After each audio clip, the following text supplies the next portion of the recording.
Salvador divino, Pai eterno, nós oramos, Senhor, nesta noite, agradecidos ao Senhor por estarmos neste lugar, para aprender do Senhor os teus ricos conselhos, Pai, que nos edifica, que nos transforma, que faz de nós verdadeiras testemunhas de Jesus Cristo. Fale conosco, Senhor, ajude a nós, porquanto viemos aqui necessitados do Senhor, necessitados da Tua ajuda. Estenda a Tua mão para nos ajudar. Com o perdão de nossos pecados, pedimos humildemente em nome de Jesus. Amém, Senhor, amém. Senhor Jesus, continue nos abençoando, irmãos. Bom estar aqui. Deus abençoe o esforço de cada um de vocês que fizeram para vir à casa de Deus. Deus abençoe. Nós vamos ficar de pé.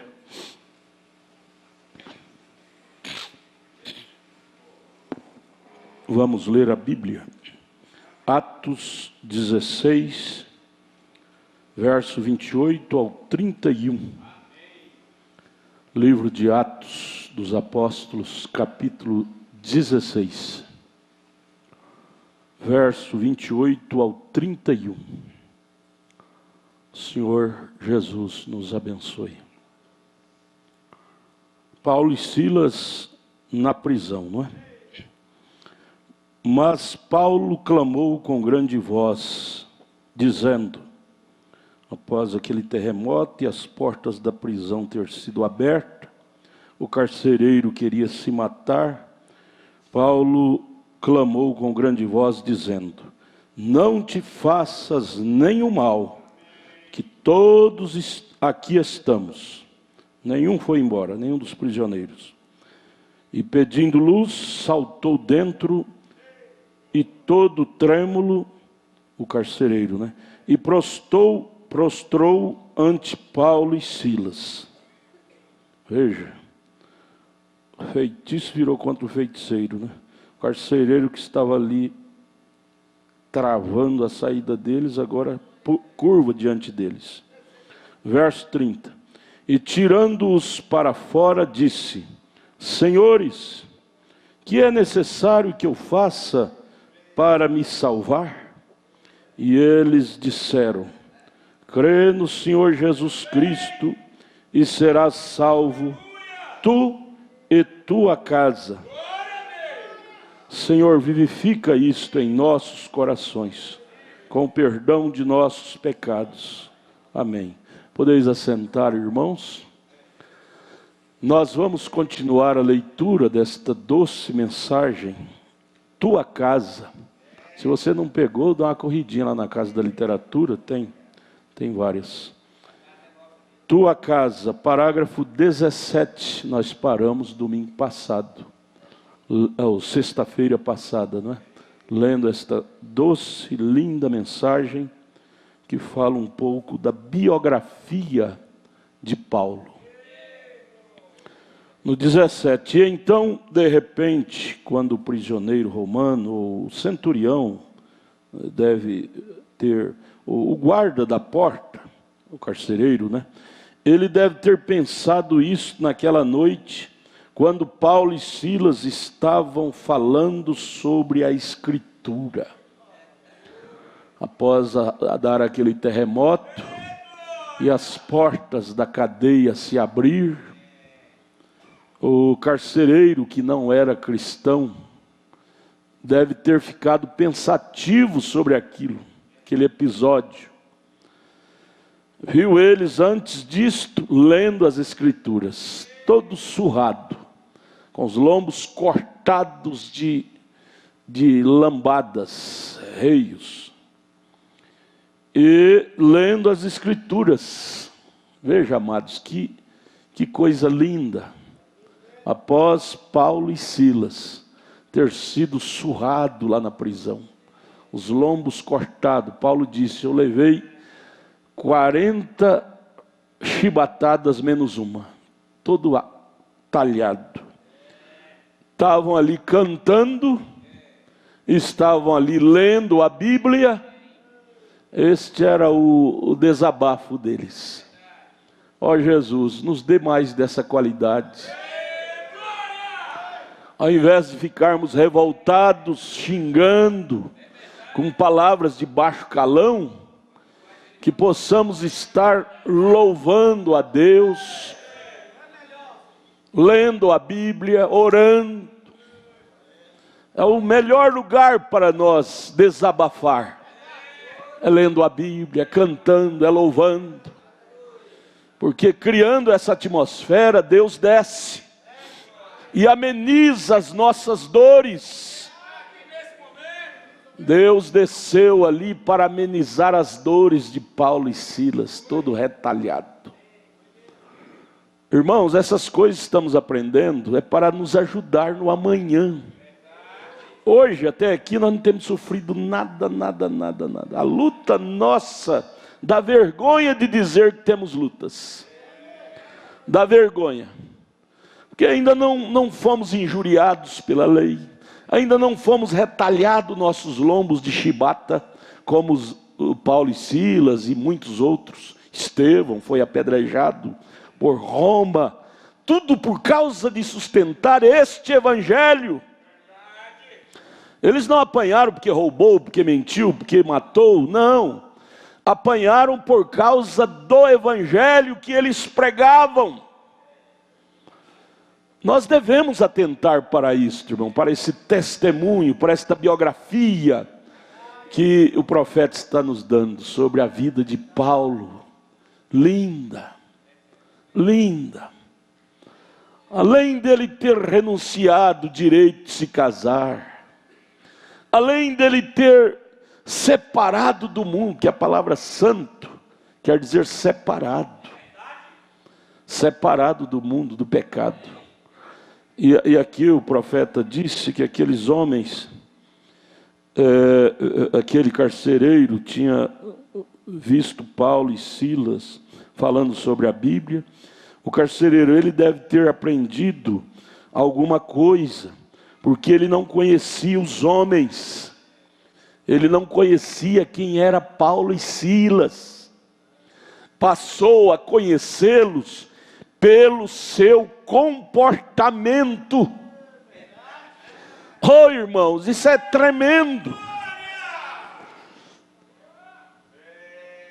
O carcereiro passou a conhecer quem eram aqueles homens que estavam presos, Paulo e Silas, pelo seu comportamento. Apanhou, em vez de ficar nervosos, estava cantando, lendo a Bíblia. O carcereiro ficou atônito, ficou desarmado. Mas ele deve ter sabido de algum modo quem eram aqueles homens, ou escutado seus cânticos, ou algo que o fez o carcereiro saber rapidamente, que eles, aqueles dois homens, Paulo e Silas, eles eram homens santos. Que lindo, irmãos, que lindo, isso deixa a gente pequenininho. O comportamento de Paulo e Silas lá na prisão fez o carcereiro reconhecer que eles realmente eram homens santos, homens de Deus. Oh, irmãos, nós devemos aprender esse tipo de lição, porque eu volto a dizer, às vezes até aqui nós ainda não precisamos de passar por isto, mas espere um pouquinho, o ecumenismo vem aí, e o ecumenismo vai arregaçar as mangas, e talvez aquelas leis antigas sanguinárias de Roma serão repetidas, e nós às vezes cheios de dodóizinho, não pode ninguém falar de nós estamos ficando bicudo, ninguém pode apertar em nós estamos brigando. E quando vier a força do diabo mesmo contra nós? Você sabe que essas pequenas lutas que nós temos aqui é para teste, para testar nossa fé, para ver que grau de fé estamos tendo, para ver se já podemos resistir o poder maior que está vindo aí. O urso foi para provar para Davi que ele podia enfrentar o leão. Vencendo o leão, aquilo foi para provar para ele que ele podia vencer até um Golias. Então é por aí. Veja que lindo, final do 17, dessa primeira parte do 17. Aquilo lhe fez saber rapidamente que eles eram homens santos. Aqueles homens. A palavra santo, amados, vamos estudar um pouquinho? Deixa a mensagem aqui só um pouquinho, depois nós voltamos nela.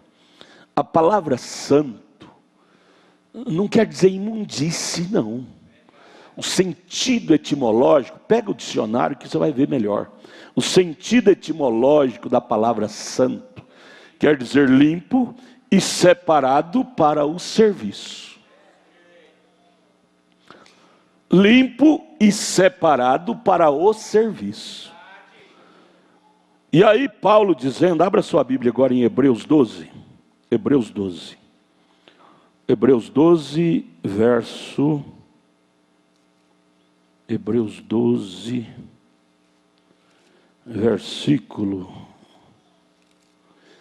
Jesus exige isto de nós. Ele diz assim, Hebreus 12, verso 14. Paulo diz assim: segui a paz com todos. Segui a paz. O homem santo, ele é um homem que semeia paz. Ele não semeia guerra. E não tem uma arma mais cheia de paz do que o Evangelho, gente. O Evangelho é a arma que dissemina paz. Paz nos lares, paz no seio da família. Então ele diz, segui a paz com todos e a santificação, sem a qual ninguém verá o Senhor. Isso é Hebreus 12, 14. Sem a santificação, ninguém verá o Senhor. Como eu posso pensar em chegar ao céu sem essas qualidades de santificação? Veja aqui, ainda Gálatas 5,16. Abra sua Bíblia em Gálatas 5,16. Nós estamos lendo alguma coisinha que nos faz possuir esta natureza divina que Paulo e Silas possuiu. Esta presença de Deus em nós, irmãos, faz de nós pessoas de alma santa, de corpo santo, língua santa, hábitos santos, audição santa. Santo quer dizer limpo. Limpo de quê? Limpo de quê? Limpo do pecado. Eu fico enojado quando eu vejo esses pregadores que têm uma oratória bonita, denominacionais, pregando sobre Jesus, e aquela pregação empolgada, e no entanto, quando a câmera vai para filmar a plateia que ele está pregando, a igreja, parece aquelas irmãzinhas de cabelinho cortado, pintada, unhas pintadas, mascando chiclete, e dizendo, Jesus, aquilo é imundície. A Bíblia nos exige santidade, acabamos de ler, sem a qual ninguém, pode ser o Papa, pode ser o sacerdote, o pastor, o clérigo, ninguém verá o Senhor. Ah, mas o pastor tal diz que verá. Olha, ele pode falar o que ele quiser, eu vou pelo que a Bíblia disse. Eu vou pelo que a Bíblia disse. A Bíblia diz, ninguém é ninguém. Veja aqui o que Paulo nos recomenda para nós jogar fora, vomitar. Gálatas 5,16.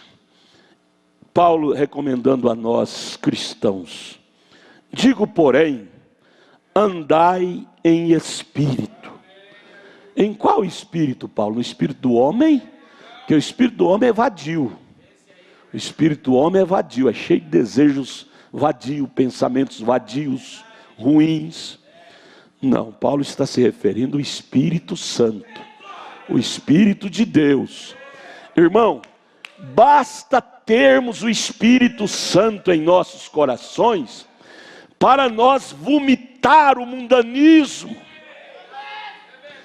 O Espírito Santo é anti-mundanismo. A palavra anti quer dizer contra. É anti-mundanismo. Você sabia que a única mulher que se pintou na Bíblia foi Jezabel? E ela foi comida pelos cães. Ela foi amaldiçoada pelo profeta Jeú, que foi o profeta da época. Então ele está dizendo aqui, ó. Digo, porém, Gálatas 5,16. Andai em espírito e não cumprireis. Concupiscência quer dizer desejo. Não cumprirei o desejo da carne. Verso 17. Porque a carne cobiça contra o Espírito, Espírito Santo de Deus. E o Espírito contra a carne. E estes opõem-se um ao outro, para que não façais o que o Espírito, o homem de dentro, quer. A carne é tão forte, você diz, minha carne é fraca. É fraca coisa nenhuma, ela é fortíssima.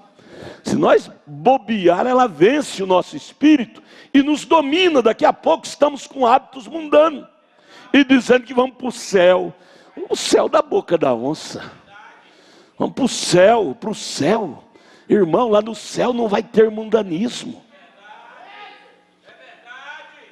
Uma moça, para que a moça tem que pintar o rosto, hein? Você sabia que Deus nos fez perfeitos? Deus nos fez perfeito. Se Deus quisesse que uma mulher se pintasse, Ele nos tinha feito nascidos pintados. Rostinho pintado, batonzinho no lábio. Ele pôs a pintura no nosso lábio, que é o sangue. Nós não temos anemia, tem sangue nos lábios, vermelho. É a qualidade do vermelho que Deus nos criou, essa vermelho de sangue, não é vermelho de tinta, não. Essa tinta vermelha, você estuda um pouquinho sobre a origem do vermelho. Vermelho na roupa, vermelho na roupa íntima da mulher. Você sabia que vermelho fala mais de sensualidade? Leia, eu já li isto. Vermelho nos lábios chama para pecado, para sexo. Eu já li essa matéria profundamente. Veja, se Deus quisesse que você, irmã, usasse brinco, colar, Ele teria feito você nascer com uma orelha, um brinquinho pendurado, igual porco. Já viu porco? Existem uns porcos que nascem com um brinquinho. Brinquinho, já? Quantos já viram? Já viram, já? Nasce com um brinquinho. Então, se Ele quisesse que a mulher usasse brinco, Ele tinha feito a mulher nascer de brinco. O original, escute-me, olha, escute. O original não se pode desoriginalizar. O que é pecado?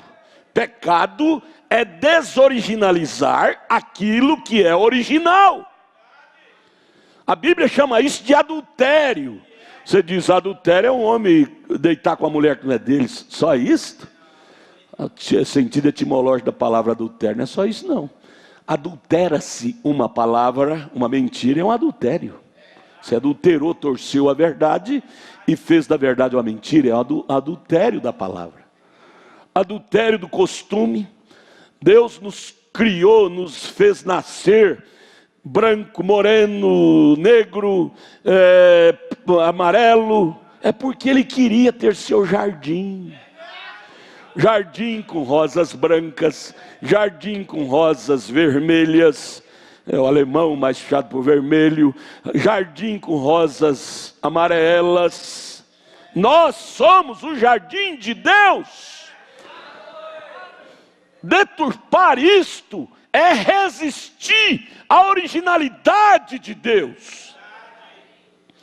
Eu fico nervoso porque um cristão, a Bíblia diz que existe a revolta santa, o aborrecimento santo contra o pecado.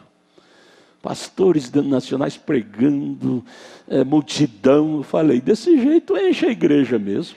Mulher de calça comprida, quando a Bíblia diz que isso é pecado, Deuteronômio 22, verso 5, a mulher que usa roupa de homem comete abominação. Apocalipse 21 diz que os que praticam abominação não entrará no reino de Deus. Gente, a igreja, vamos falar de igreja. Para começar, a palavra igreja, sentido etimológico, quer dizer os chamados. Igreja quer dizer o quê? Os chamados fora. Agora, fora de quê? Fora de quê? Fora do pecado. Fora dos costumes mundanos. Abraão foi chamado fora de Sodoma. Sodoma é sinônimo de pecado. E Deus disse: Abraão, separa-te disto. Nós devemos pôr os pingos nos i, irmãos. Nós não podemos engolir essas coisas, essas podriqueiras religiosas que são propagadas no rádio, na televisão, na internet, tudo em nome de Jesus, Jesus, céu, céu. Misericórdia, se o céu fosse uma imundície, do jeito que nós vemos aí na igreja, seria um pedaço do inferno. Por que uma mulher tem que pintar o rosto? Quando Deus a fez com aquela formosura tão linda, natural. Por quê? O caráter dela, diz São Pedro no capítulo 3, não está no frisar dos cabelos, mas está numa vida casta, em serviço a Deus. Veja aqui o verso 17, a carne. Você vai alimentar o que a sua carne deseja, a sua carne vai te levar para o inferno, gente. Ai de mim se atentar para a iniquidade da minha carne. É o Salmo 66, verso 18, está escrito isto. Ai de mim se atentar para a iniquidade da minha carne, do meu coração não convertido, eu estarei no inferno. Irmão, ainda que você não dê conta de obedecer 100%, como eu também não dou, como humano, mas uma coisa tem que haver em nós: nojo do pecado, mesmo que ele esteja em nós. Nojo. Ou nós vamos ser um advogado do pecado? Não, na vida do outro é demônio, mas na nossa vida virou santo? Não. Tanto faz em mim como em qualquer que seja, pecado é pecado e Deus é Deus. E nós temos que aprender a ter nojo. Nojo do pecado. Aqui, por exemplo, verso 18: mas se sois guiados pelo Espírito, não estarei debaixo da lei da carne. Da lei da carne. A carne impõe uma lei em nós, que se nós não tiver de Deus, muito de Deus, nós ficamos cangados na lei da carne. Tudo pode. Pode fazer isso, pode pecar, pode brigar, pode matar, pode roubar. Não, senhora carne. Não é a carne que nos domina, irmãos. Quem nos domina deve ser a nossa alma, nosso espírito nascido de novo. É o homem de dentro que domina o homem de fora. Isto é, se quisermos ir ao céu. Carne e sangue não herdam o reino de Deus. 1 Coríntios 15, verso 50. Se ela não herda o reino de Deus, para que eu tenho que obedecê-la? Obedecer uma coisa que não vai para o céu? Eu tenho que obedecer aquilo que vai para o céu, que é a minha alma, que é a palavra de Deus. Não é verdade? Não é verdade? Obedecer uma coisa que vai me levar para o inferno? Carne e sangue é pó, Gênesis 3, e em pó vai voltar. 1 Coríntios 15, verso 50, ela não herda o reino do céu. Ela é um veículo, é uma casa, como casa de barro. Quando você quer reformar, você quebra, destrói toda e faz outra. Esse aqui, disse Paulo em 2 Coríntios 5, essa casa aqui, de barro terrestre, vai ser dissolvida, e Deus levantará um novo tabernáculo, para esta alma habitar. 2 Coríntios 5, verso 1. Então ele está dizendo no verso 18: mas se sois guiado pelo Espírito, não estáis debaixo da lei do pecado. Por que eu tenho que estar debaixo da lei da minha carne? Essa carne, irmão, é a nossa maior inimiga. Ela nos faz mentir, ela nos faz adulterar, ela nos faz roubar, ela nos faz matar por causa da sua ira. Te coloca atrás das grades, na cadeia. Tudo é fruto da carne, oriundo da carne. Vê lá essa bandidaiada que está atrás das grades, que não está cabendo mais. As penitenciárias não estão cabendo tanto preso. Tudo por causa que ouviu o desejo da carne. A carne desejou fumar droga, eles fumaram. E depois desejou tomar cachaça, eles tomaram. E depois ficaram desgovernados e começou a matar, a roubar. Tudo por obedecer à carne. Nossa carne nos leva para lugar ruim. Por isso que Jesus diz: crucifica os desejos da carne. Tem que estar crucificado, mortos. E você não consegue isso, irmão, de braço cruzado, não. Eu vou esperar em Deus, eu vou nascer de novo. Não, irmão. O natural fala do espiritual. Chama um bebê. Cadê? Quem tem bebê aqui? Nenenzinho, a irmã tem. O bebezinho, como que ele faz para a mamãe dar mamada, leite, dar comidinha para ele? É caladinho?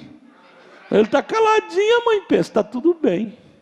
O que ele faz? Qual é o sinal que ele faz para a mãe sensibilizar e dar comida para ele? Chorando. Chorando. E se nós, Jesus disse, se nós sendo maus, dizendo para nós seres humanos, Mateus 7, sabeis dar boas dádivas aos vossos filhos, quanto mais o Pai Celestial dá a bens àqueles que lhe o pedirem. Se uma criança para obter comida tem que chorar para o papai, para a mamãe trazer comida para ele, e nós, para obter uma libertação total deste homem, dessas concupiscências, desse desejo mau que habita em nossa carne, nós vamos obter libertação disto de braço cruzado? Bocejando? Não, irmão. É com lágrimas, é de joelho no chão, é chorando no altar, dizendo: Deus, eu ainda estou dominado pelo desejo da minha carne, eu ainda peco, eu ainda erro, eu ainda transgrido a palavra do Senhor. Deus, por favor, envie sobre mim uma libertação total. É de joelho no chão, é com lágrimas, é chorando ao pé da cruz. Não é de braço cruzado, não. Todos os verdadeiros vencedores da Bíblia venceram com lágrimas, chorando, lutando, batalhando. Foi assim, nenhum deles venceram deitados em berços esplêndidos. Todos eles venceram, mas cheios de cicatrizes de batalha. Nós estamos aqui, irmão, no campo de batalha. E quem vence são os melhores. E quem são os melhores? São aqueles que oram mais, que choram mais, que se curva mais, que luta mais contra a carne. Se Paulo e Silas fossem carnais, jamais eles teriam essa intervenção divina de Deus para eles lá na prisão. Eles nem iriam para a prisão, porque quando o soldado romano levantasse a chibata, dizendo, ou vocês negam Jesus, ou nós vamos dar uma 40 chibatadas. Se eles não tivessem o Espírito Santo, eles diziam, não, nós rendemos, nós entregamos. Mas o Espírito Santo é em nós, é que nos impregna, é que nos dá força para dizer, mate-me, mas eu não me rendo.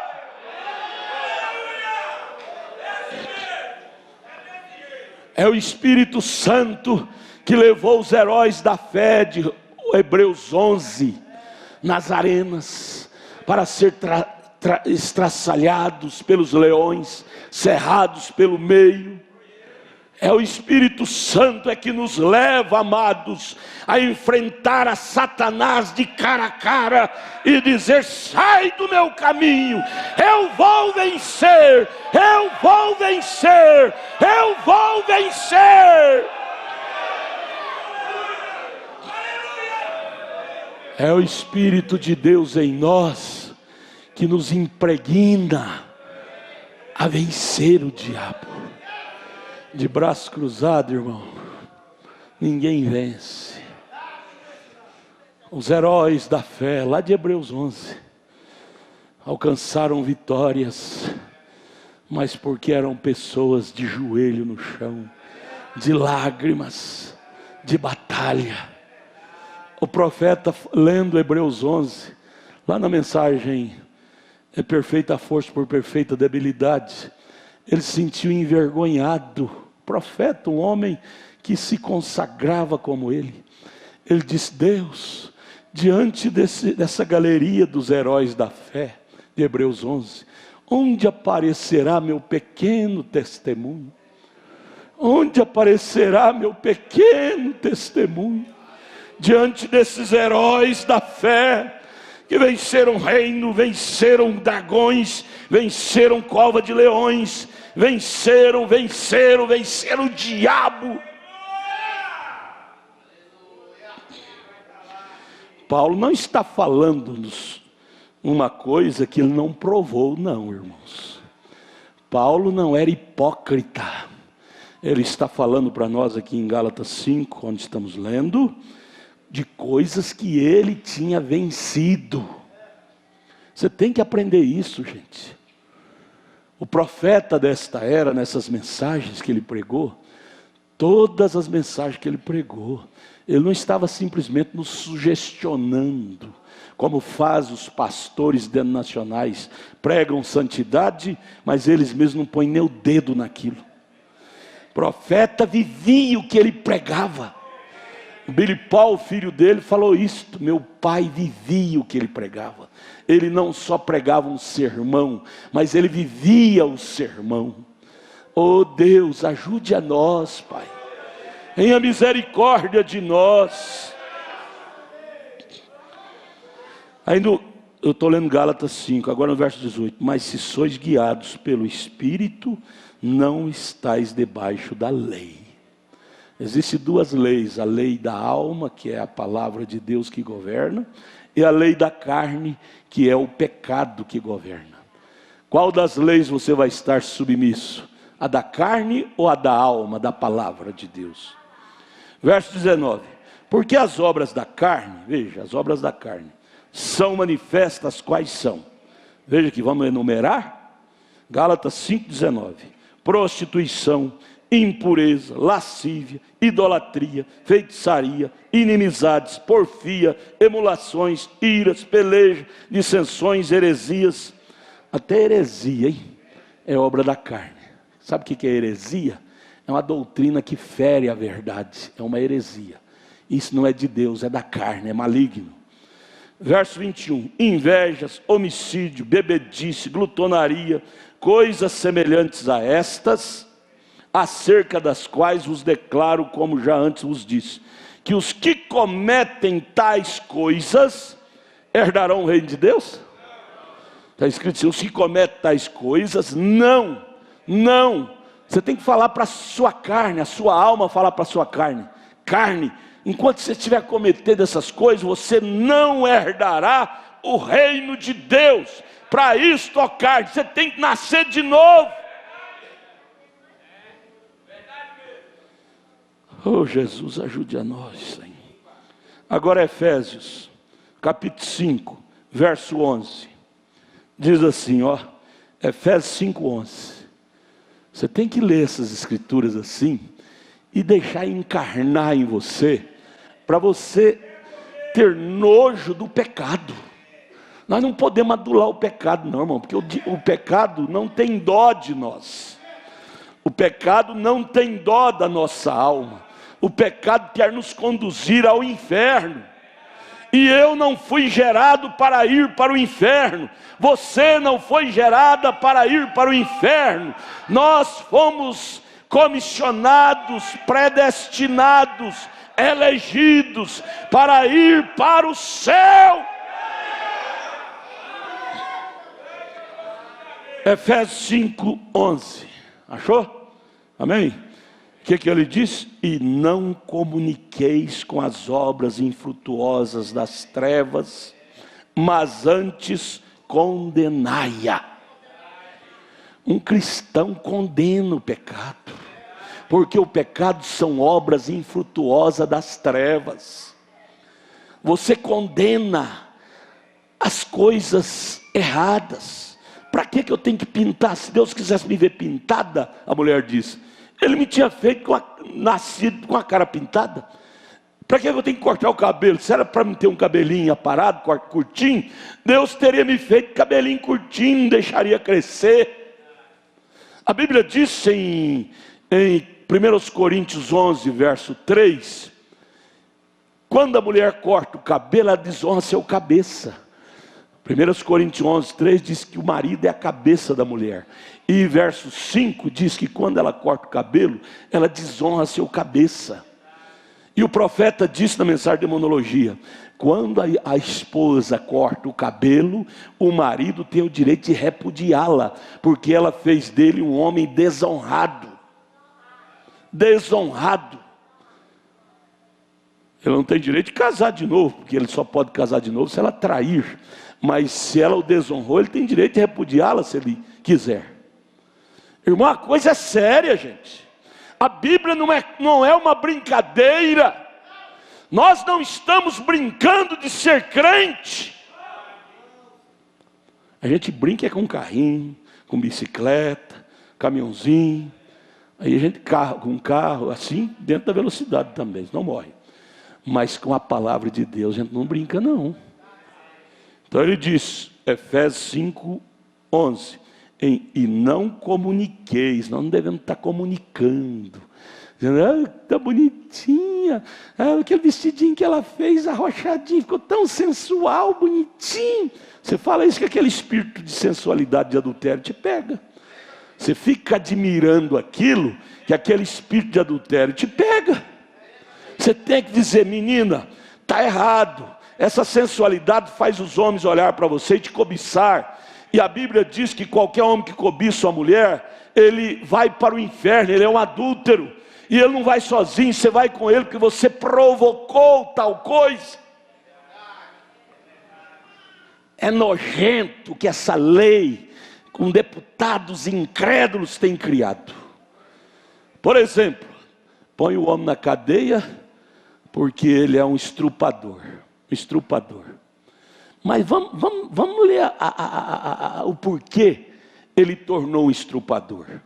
Começa dentro da casa dele. A irmã dele anda de short na cara dele, a mãe dele anda de shortinho na cara dele, sai do banheiro só enroladinha numa toalha toda sensual, sai na rua a mulherada de shortinho. Olha, gente, se ele é um homem com H maiúsculo, ele tem glândulas. E se ele não tiver Deus, as glândulas vão dominá-lo e ele vai tornar um estrupador, porque elas estão insistindo. Põe uma mulher decentemente vestida diante dele, vê se essas glândulas nele vai despertar. Não, irmãos. A razão do pecado é a mulher fora do seu lugar. Mas esses deputados com esses espíritos imundos, diz, olha, estrupador, vai para a cadeia. Tudo bem, vai para a cadeia, mas tinha que levar a mulher também para a cadeia. Que a mulher andou expondo o corpo diante dele, e ele é um homem. Ele não tem o Espírito Santo. Coa mosquito e engole camelo, né? Não comuniqueis com as obras infrutuosas das trevas, mas antes condenai-a. Pelo menos isto, irmãos, Deus tem que ver em nós. Ainda que nós não demos conta de obedecer 100%, porque ninguém dá conta, só Deus, obedecer a Bíblia 100%. Mas pelo menos isto, esta repugnação, este nojo do pecado, tem que haver lá dentro de nós. Porque o Espírito Santo tem nojo do diabo, tem nojo do pecado. E aí, que João, Jesus na boca de João, lá na ilha de Pátimos, capítulo 21, o que ele disse aqui? Capítulo 21, verso 8. Leia aí comigo. Apocalipse 21, verso 8. O que ele disse? Apocalipse 21, verso 8. Apocalipse é o último livro da Bíblia. Disse, mas quanto aos tímidos, é tímido para servir a Deus, é aquela vergonha de dar glória a Deus na igreja, mas lá em casa xinga o marido, xinga os filhos em voz alta. Mas aqui na igreja é uma vergonha, glória a Deus, aleluia. Tímidos. Você tem que ter timidez para pecar, mas para orar a Deus você tem que ter alegria, estímulo, gozo. Deus merece o nosso louvor.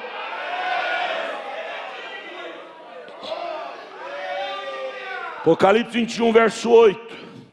Mas quanto aos tímidos, aos incrédulos, aqueles que não creem, se torna um incrédulo para você ver para onde você vai.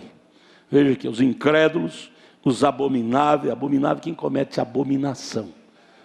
E Deuteronômio 22, 5 diz que uma mulher coloca roupa de homem, ou o homem coloca roupa de mulher, pratica abominação. E aqui em Apocalipse 21, verso 8, diz que os abomináveis e os homicidas, que mata, os fornicários, fornica é rapaz solteiro com moça solteira, é fornicação. Homem casado com mulher casada é adultério. Mas no final é a mesma coisa, não é? Aos feiticeiros, aos idólatras. Você diz, crê em Deus Pai. Santa Maria, feiticeiro é do diabo. Não, a Bíblia não diz que só feiticeiro que é do diabo, não. Às vezes você fica apontando o dedo no diabo, dizendo que feiticeiro é do diabo, e você está praticando uma dessas outras coisas aqui, ó. Todos condenados ao inferno. Veja, aos feiticeiros, aos idólatras, idolatria, por exemplo. Você está idolatrando dinheiro. Você não é dizimista, você está idolatrando dinheiro. Sabe que os idólatras, ele vai dizer que não entra no reino do céu. Você idolatra seu carro, idolatra sua casa, idolatra tudo que você coloca entre Deus e você é um ídolo. E os idólatras não entrarão no reino do céu. Todos mentirosos. Quem mente adulterar uma verdade. Sua parte, o que ele disse? Leia alto, irmão. Sua parte será no lago que arde com fogo e enxofre, o que é a segunda morte, que é lá no milênio.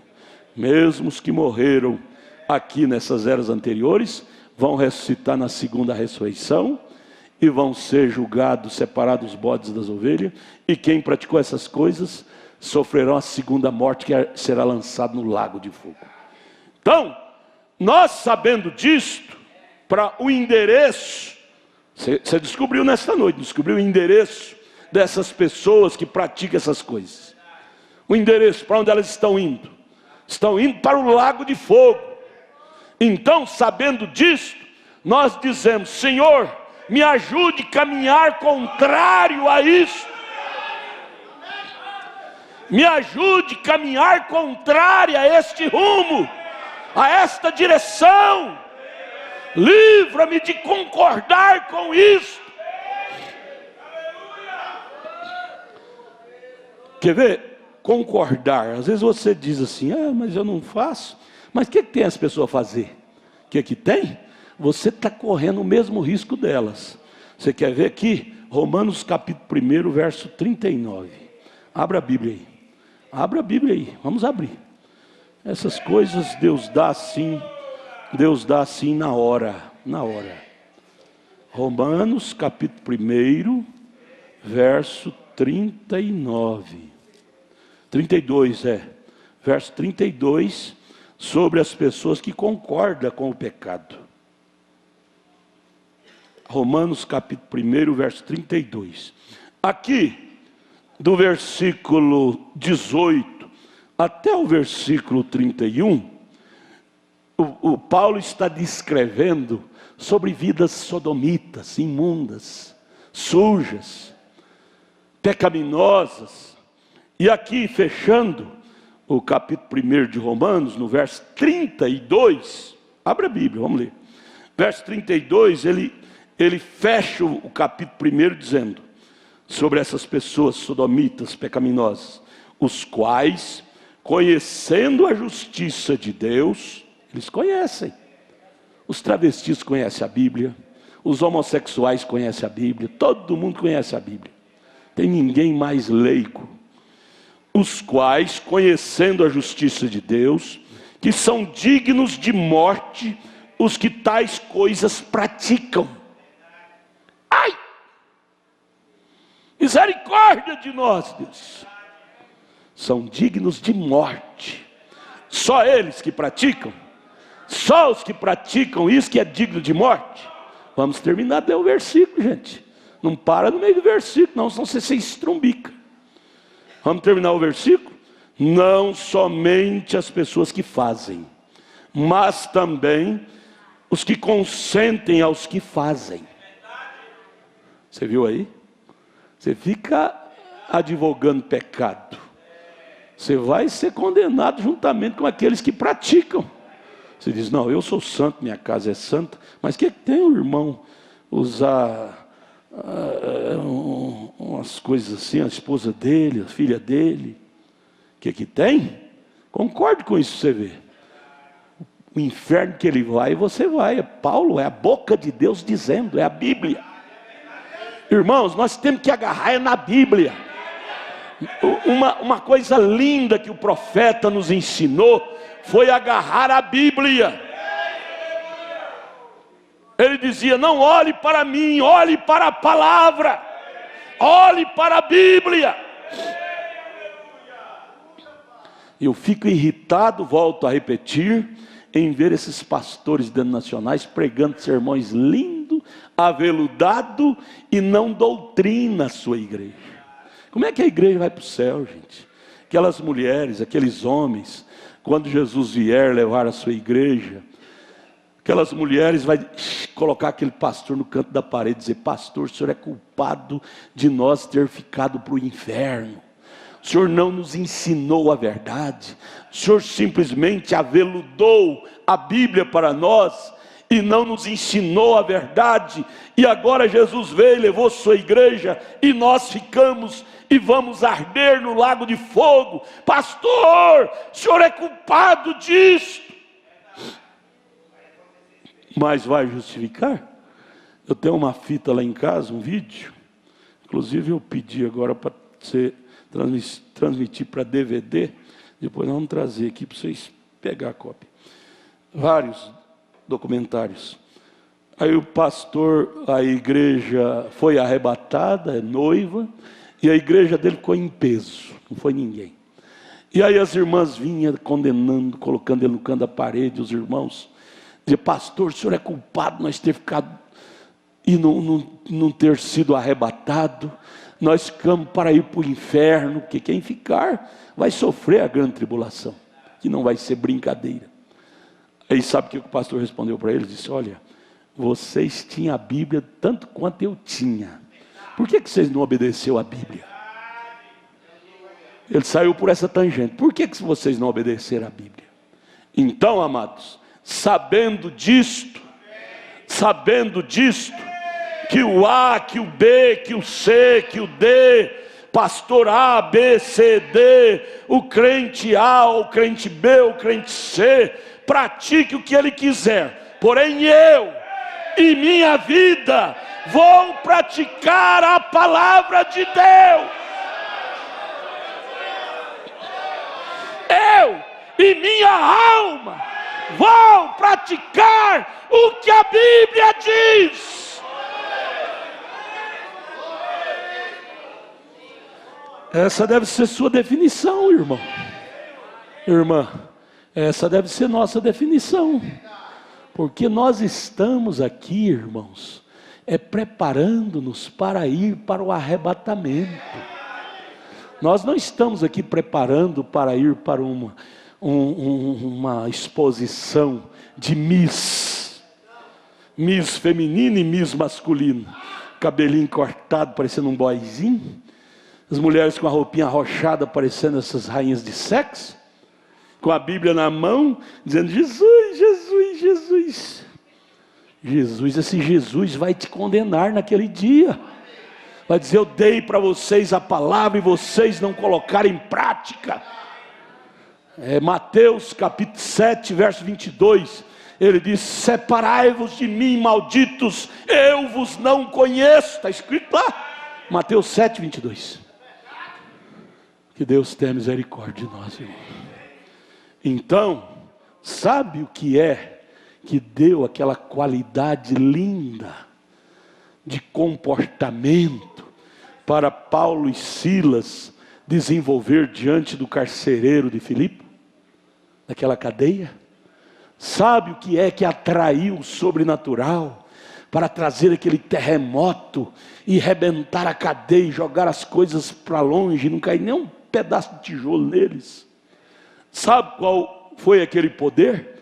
Foi o poder o qual eles estavam servindo. Paulo e Silas estavam familiarizados. Eu acho lindo o profeta falar sobre essa coluna de fogo. Ele fala assim: essa coluna de fogo não é para autenticar a minha fé. Não. Ele disse: eu estou familiarizado com ela desde criança. Ela vem a mim no quarto, às vezes estou na rua. Uma vez ele estava saindo pelos fundos da igreja e tiraram a foto dele. Essa coluna estava pousada sobre os ombros dele. Ele disse: esta coluna de fogo não é para autenticar minha fé, é para autenticar a vossa fé, para vocês saberem que esta mensagem que eu prego, ela vem do sobrenatural. Essa coluna de fogo foi investigada pelos institutos mais sofisticados dos Estados Unidos. Essa foto esteve lá no Museu de Artes Religiosas de Washington por muitos anos, como a única foto sobrenatural da América de todos os tempos. Nós não adoramos ele. Lá eles têm a foto de um homem, eles adoram. Isso é mentira. Que dia você viu aqui nós adorando William Branham? Nós adoramos a Jesus Cristo. Essa aqui é para testemunho. Testemunho do Logos de Deus, que pousou sobre ele, tirou e foi fotografado, para mostrar para nós que esta mensagem, ela é uma mensagem do sobrenatural de Deus. Nós não estamos numa religião comum, irmãos. Comum. Não. Por que as nossas mulheres andam decentemente? Não cortam seus cabelos, não pintam, andam vestidas decentemente? Porque essa mensagem tem entrado no coração delas. Enquanto esta palavra não entrar no coração do homem, ele nunca vai ter nojo do pecado. Enquanto essa palavra não entrar no coração da mulher, ela nunca vai ter nojo do pecado. Mas quando essa palavra é Deus, é o Espírito Santo em forma de letra. Quando isso entra no coração, o irmão Branham, eu acho lindo demais. Ele foi um missionário pregou na África, na Índia, para os nativos do mato, mulheres que nunca colocou roupa em seu corpo, os nativos, homens também andavam nu lá na selva. E o irmão Branham conta uma campanha, ele fala isso em várias mensagens. Semana mesmo eu estava lendo isso. Ele disse: uma campanha que eu fiz lá em Durban, África do Sul, e a rainha veio de uma terra nativa, dos nativos, e trouxe 40 vagões de trem de ferro, 40 vagões cheios de nativos, veio para assistir a reunião do irmão Branham, que estaria ali na África. Havia em torno de 500 mil pessoas, um espaço muito grande, no estádio de futebol lá da África, e eles esperando ali pelo culto, naquela tensão, atenção, crendo, cada um com seus ídolos, porque os nativos são muito idólatras, segurando. O profeta diz: porém, quando o poder de Deus desceu naquela audiência, o profeta pregando a palavra, e o Espírito Santo desceu, curou aquele nativo que há 20 anos não enxergava, porque ele era um adorador do sol, seu olho tinha até casca de tanto olhar para o sol, e aquilo criou casca em cima do olho daquele nativo. E o profeta desafiou os maometanos que estavam ali, dizendo: se Maomé é Deus, então vem os profetas de Maomé e cura este homem. Ninguém pôde vir, mas o profeta disse: mas Jesus Cristo pode. E quando o irmão Branham pôs a mão nos olhos daquele homem, quando tirou aquela casca, caiu no chão, e ele pôde enxergar, dizer: eu vejo, é cor azul, cor vermelha. Ele pôde distinguir as cores, e a audiência viu aquilo. Ele diz: 30 mil nativos, 30 mil, jogaram seus ídolos fora, porque os ídolos deles nunca puderam fazer nada por eles, e converteram a Jesus Cristo. O que eu acho bonito, ele conta assim: aquelas mulheres nativas, que nunca tinha colocado roupa no corpo, porém quando o Espírito Santo entrou no coração delas, naquela noite, elas saíram encurvadas, tampando seus seios, tampando seus órgãos íntimos, com vergonha. Aí ele disse: na noite seguinte elas vieram novamente na reunião, todas vestidas de um pano, tampando a sua nudez. Oh, irmão, quando o Espírito Santo entrou no Gadareno, o Gadareno, vocês conhecem a história do Gadareno na Bíblia, que andava nu. Quando Deus tirou aqueles demônios dele, a primeira coisa que ele fez foi buscar vestir roupa, andar vestido. O Espírito Santo, quando ele entra em nossos corações, tudo que é torto, ele faz nós consertar. Ele cria em nós caminhos retos, costumes retos, moralidade, santidade no andar, no agir, santidade de vida. O que é santo? Separado de quê? Do pecado. E isto, irmãos, essas qualidades que o Espírito Santo em nós nos traz, é que nos dá poder para arrebentar as cadeias da prisão, sem ser preciso pôr nem a mão naquilo. Moisés abriu o mar vermelho, sem precisar de guindastes, de pá escavadeira, de colocar aterro no mar para a água parar. Não precisou fazer aterro para a água do mar vermelho parar, para o povo atravessar do lado de baixo, não. A paralisação das águas foi somente o braço de Deus, que talhou as águas do mar vermelho. O braço de Deus é poderoso, gente. Creia mais em Deus. Na hora dos seus apuros, Ele descerá por ti. Ele desceu para Daniel lá junto dos leões. Sabe o que aconteceu lá na cova dos leões? o sobrenatural, essa coluna de fogo que é o próprio Deus, desceu lá na cova dos leões e ficou entre Daniel e os leões. Aleluia! Ficou entre Daniel, porque feras não gostam de fogo. E essa coluna de fogo fumegava lá na cova dos leões e não deixava os leões vir passar por cima dela para comer Daniel.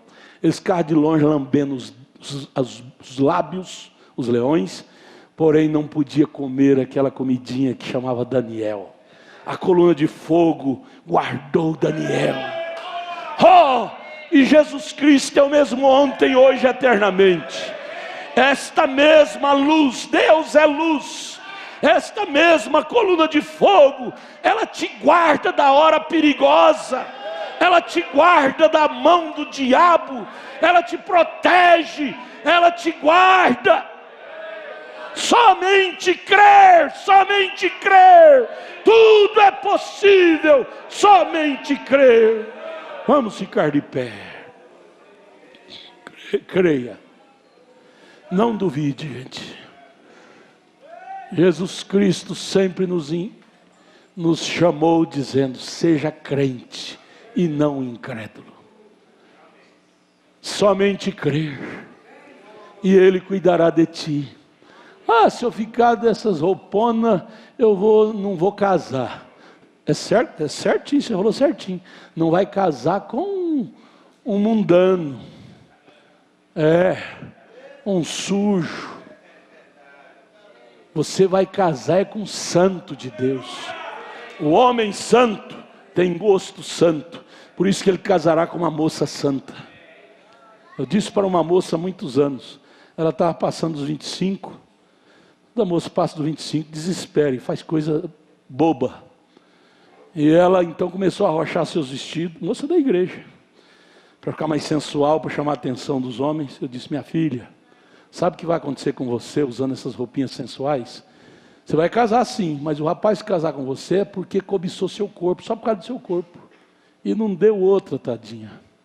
Não deu outra. Casou com um homem que só estava admirando o corpo dela. Arrumou uma filha com esse homem, e o homem largou, abandonou, e não quis mais. Deus me livre, né, irmã Lia? É assim. Você deve vestir decentemente como uma dama da Bíblia. Você terá um homem de caráter, que casará com você, por causa do seu caráter, da sua beleza natural. Um homem que não tem Deus, quando casa vai dizer: corta o cabelo, eu sou seu marido agora, você tem que me obedecer. O profeta diz que não, ela tem que obedecer o marido nas coisas concernentes às coisas naturais, mas nas coisas espirituais ela não está obrigada a obedecer o marido, não. Se ele é um imundo, ela tem que ser uma imunda também. Aleluia. Valorize a verdade, e a verdade te dará tudo que você precisa. Te dará um bom marido, uma boa esposa, um bom emprego. Deus não deixa. A Bíblia diz que em Mateus 6, Deus disse: olhai pelas aves do céu, pelos lírios, não trabalha, não tece, não fia. No entanto, Deus os veste com uma roupa que nem príncipe veste igual. Se Deus veste as aves dos céus, os lírios do campo, Ele não pode nos vestir, nos dar comida, sapato, roupa. Ele cuida de nós, gente. Nosso Deus é bom demais. É bom demais. Vamos orar agradecendo a Deus. Bom, João, ora aqui agradecendo a Deus. Vem cá. Vamos orar. Cada um faz a oração de gratidão. Diga para Jesus: Jesus, eu quero ser um cristão. Quero ser uma cristã. Ore, vamos pedir. A criança consegue chorando. Vamos orar. Senhor Deus, nós te agradecemos, Senhor, Aleluia, por esse privilégio que nós temos de ouvir a tua palavra, Senhor. Aleluia, é a verdade, Pai Senhor. celestial. Esse é o ministério da coluna de fogo. Aleluia. É o ministério real de Deus, Senhor. E nós somos privilegiados, Senhor. Sim. Por esse ministério nós temos conhecimento desse verdadeiro ministério do Senhor, Pai. Aleluia. Que o Senhor continua falando conosco, Cristo. nos abençoando, no nome do Senhor Jesus Cristo. Aleluia. Amém, amém. Amém.